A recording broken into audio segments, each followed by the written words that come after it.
Do you not know that your living right can stop something from happening to your grandkids? Huh? The Bible says that the prayers of the righteous are caught up in golden vials.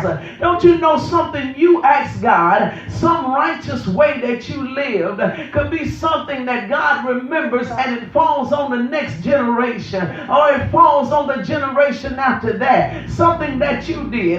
Don't you understand there are people in the earth right now still living by the prayers of their grandmama, still living by things that their great-grandmama said about them, Big Mama said, still living by principles and prayers that were put into the earth. I would much rather be somebody that you can remember that made a difference than somebody that you can remember as a nothing and a nobody. I ain't got time to do any paying for nothing. I ain't got time to play no games. I know people get tired of hearing me talk about that, but so be it, baby. I'm trying to tell you, you can spare your life from a bunch of stuff if you just watch what you do, if you just watch what you say. You can spare your life from a lot of calamity. You can spare your life from a lot of hurt. You can spare your life from a lot of extra pain if you would just watch how you handle stuff. If it's going to hurt somebody for you to do it, then don't you do it. Don't you do it. If it's going to tear up a family, then don't you mess with it. Don't you do it. Because what you do is going to come back to see you. You may not see it today. You may not see it tomorrow. But it's got a time of stepping up on you at the time when it's less convenient for you. It's going to want to be paid when you ain't got no money in the bank. Lord, help me, please. It's going to require something of you when you ain't got it to give. And then you won't feel it real hard. I can't do it. I can't do it. This is how I fight my battles right here. This is how I fight my battles. No, I ain't gonna talk down on you.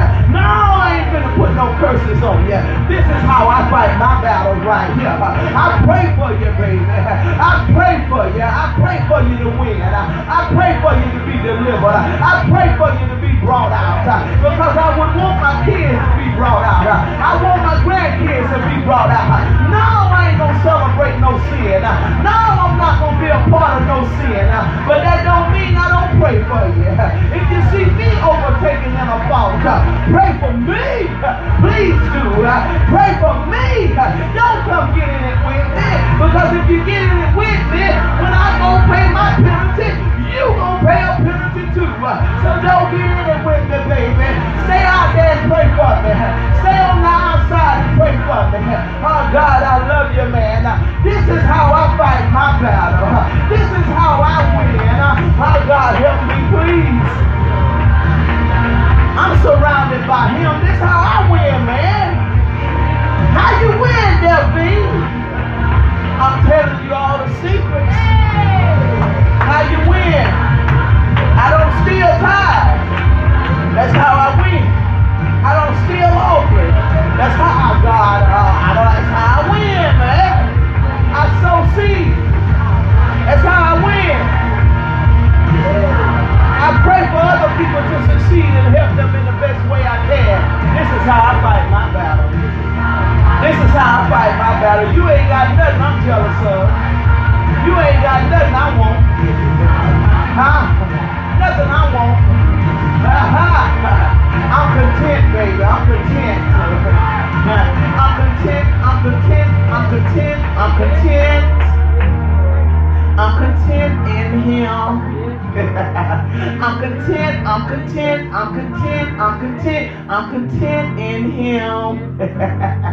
I'm content in Jesus.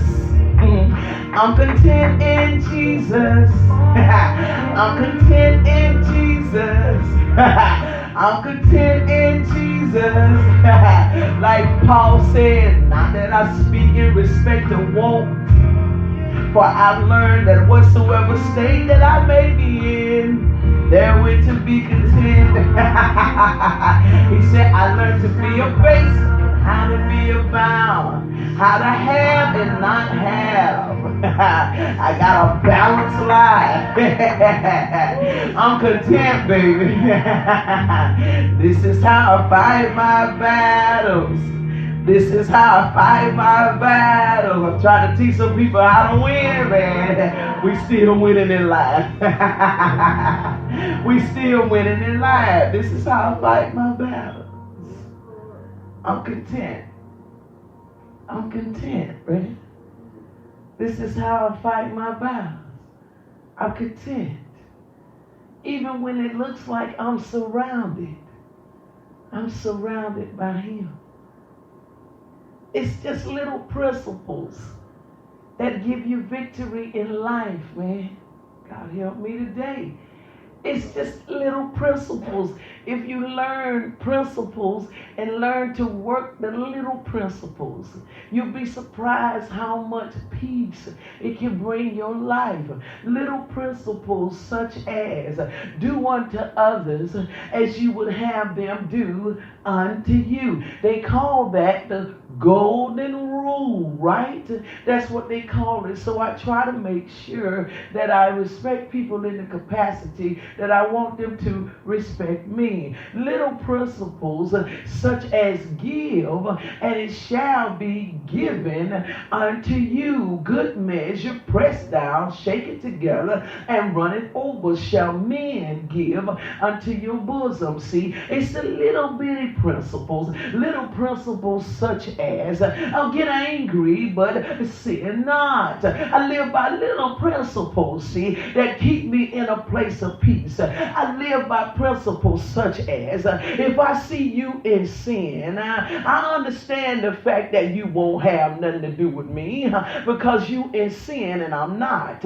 You in darkness and I'm in light. And so then I don't become offended. None of that, see. You understand? It's little principles when you get revelation and understanding of what's going on. You know how to properly deal with a situation. It's when you are ignorant of things that you don't know how to properly deal with things. And so what I do is, Vicky, is I make sure that I educate myself on things so I know how to deal with it properly. And so when I see one that's stepping away and they're not in place, in position like they should be, I understand that it's sin that is getting in the camp. I understand that something is going on. You hear me? And so what I do is I look at me first and I put the mirror on me, say, did you do anything that might have caused that in order for that to take place, right? And then I examine myself, and if the Lord showed me something I did, then I'll come to you and I'll say, listen, the Lord showed me this and I am sorry about it, right? But if I don't approach you about nothing, let me tell you what the deal is. It's sin that's done got in the camp. Do you hear me? If I approach you, I don't mind apologizing about nothing. I'm telling you, I don't. I'm not ashamed to apologize about anything. You hear me?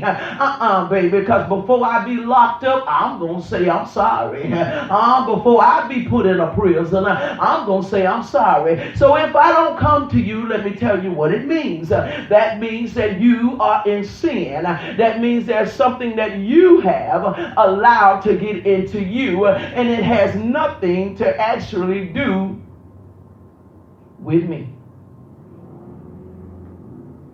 With me. It's something you chose. It's something you want. It has nothing to do with me. So if I don't say nothing, I just gave y'all nuggets to help you understand me. You won't always know where I'm at. I'll tell y'all the truth because I live by these principles.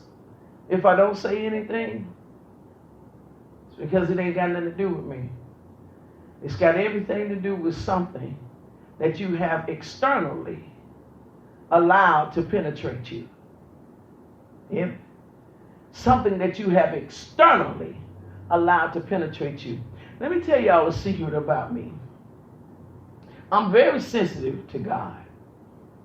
Very sensitive. Very sensitive in the concept of, or the aspect of, all you got to do is tell God something concerning me, and He won't let me sleep. He'll keep me up about it. He will make me aware of it. He will. He will make me aware of it. Because I always need to make sure that I stay in a certain place. I am a leader, not only in this house, but in a lot of areas of life. I'm a leader. So I always have to make sure that there's no perfection. The only perfection in me is Christ. But I always have to make sure that I stay in a place of clean hands and a pure heart. So therefore, God would tell me if I did something, if I said something. He'll tell me. If I just stop long enough, say, what's going on right here? The Lord will show me exactly. But now, so let me tell you the catch to it, though. If I don't come to you, it's because it's something you have chosen to allow to be an issue. And it means it's something that you have got to mature in. Something that you got to develop in. So it's a personal thing, a conflict internally in you. All of us have internal conflicts. That is the reason why last year, for about 6 months maybe, I talked about something called internal affairs. About dealing with us. And I said, hey, listen, if you don't deal with it, it's going to tell on you. And I've seen it do some telling too, baby. Oh, I've seen it. I'm still watching it tell some stuff. Internal affairs. So if I don't come to you, I got scripture to back this up. I'm going in John 6 today, just so y'all go and get that. Okay, so check this out. So if I don't come to you, and I don't offer an apology, and you got a problem about something I said, something I did, it's because it's a heart issue. It's a heart issue. It ain't got nothing to do with me. It's a heart issue. It evidently scratched the surface of something you was doing. You didn't like it. You understand? It evidently challenged something that you were doing. Lord, help me today. And you didn't like it.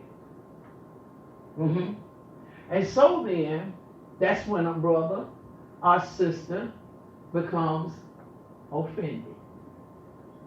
Offended, the word offend, if you break it down, is 2 words, off, in. So what it does, it cuts off communication and ends the relationship. You hear me? It cuts off communication. Y'all ain't talking no more. Watch people when you stop hearing from them. All that kind of stuff. Watch that. Watch all of that. I pay attention. Pay attention to stuff, y'all. Watch everything. Watch me. Shoot, if I change up, watch me. I'm serious. I'm human too. Watch everything.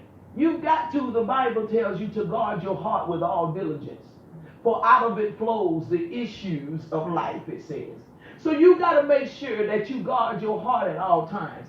And just because you have gotten your heart to a place where it's at a place of resolve does not mean that the enemy does not want to repenetrate it. He's always looking to get back in.